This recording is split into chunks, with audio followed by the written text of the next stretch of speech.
2026-27 ఆర్థిక సంవత్సరానికి గాను ఆర్థిక మంత్రి నిర్మలా సీతారామన్ కేంద్ర బడ్జెట్ను పార్లమెంట్లో ప్రవేశపెట్టారు.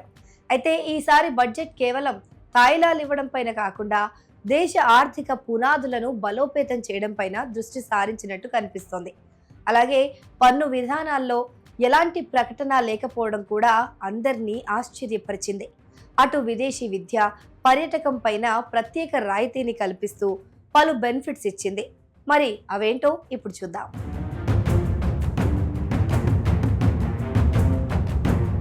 కేంద్ర బడ్జెట్ 2026-27ను ఆర్థిక మంత్రి నిర్మలా సీతారామన్ ఆదివారం పార్లమెంట్లో ప్రవేశపెట్టారు. అయితే మొదటి నుంచి పన్ను చెల్లింపుదారులు ఆదాయపు పన్ను స్లాబుల్లో మార్పులు వస్తాయని ఆశించినప్పటికీ ఆర్థిక మంత్రి పాత కొత్త పన్ను విధానాల్లో ఎటువంటి మార్పులు చేయకపోవడం గమనార్హం. చాలా మంది నిపుణులు పాత పన్ను విధానాన్ని రద్దు చేస్తారని భావించినప్పటికీ కేంద్రం వాటి జోలికి వెళ్ళలేదు. ఎందుకంటే గత బడ్జెట్లోనే కొత్త పన్ను విధానంలో స్లాబులను సవరించి 12 లక్షల రూపాయల వరకు ఆదాయం ఉన్న వారికి రిబేట్ ద్వారా పన్ను లేకుండా చేశారు. అయితే పన్ను విధానాల్లో తరచూ మార్పులు చేయడం వల్ల గందరగోళం ఏర్పడుతుందని ప్రభుత్వం భావించినట్టు కనిపిస్తోంది. అందుకే ఈసారి ఎలాంటి మార్పుల జోలికి వెళ్ళలేదు.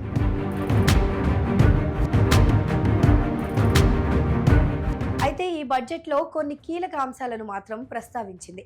ప్రభుత్వం 1961 నాటి పాత ఆదాయపు పన్ను చట్టాన్ని రద్దు చేసి కొత్త ఆదాయపు పన్ను చట్టం 2025ను తీసుకొచ్చింది.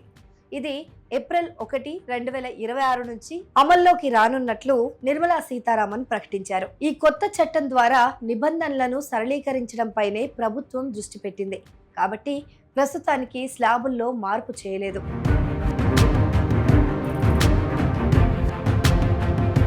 అలాగే వ్యక్తిగత ఆదాయపు పన్ను చెల్లింపుదారులకు ఊరట కల్పిస్తూ ఆర్థిక మంత్రి నిర్మలా సీతారామన్ బడ్జెట్లో కీలక ప్రకటన చేశారు.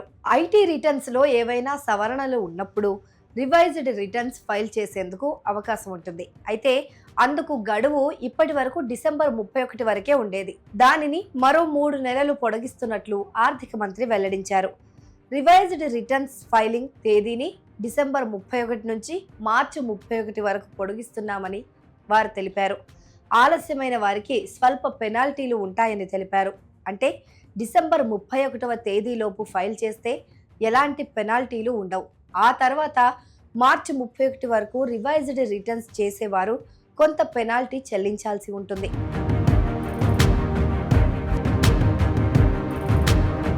అయితే మధ్య తరగతి వారికి మాత్రం స్వల్ప ఉపశమనం కలిగేలా విదేశీ ప్రయాణాలపైన టీసీఎస్ రేటును 5% నుంచి 2%కి తగ్గించారు. దీని ద్వారా విదేశీ చదువులు, వైద్య ఖర్చులపైన కాస్త ఉపశమనం కలుగుతుందని చెప్పుకోవచ్చు. ఇక విదేశీ పెట్టుబడిదారులు భారతీయ కంపెనీల్లో పెట్టుబడి పెట్టే పరిమితిని 5% నుంచి 10%కి పెంచడం ద్వారా మార్కెట్లోకి మరిన్ని నిధులు వచ్చే అవకాశం ఉంది.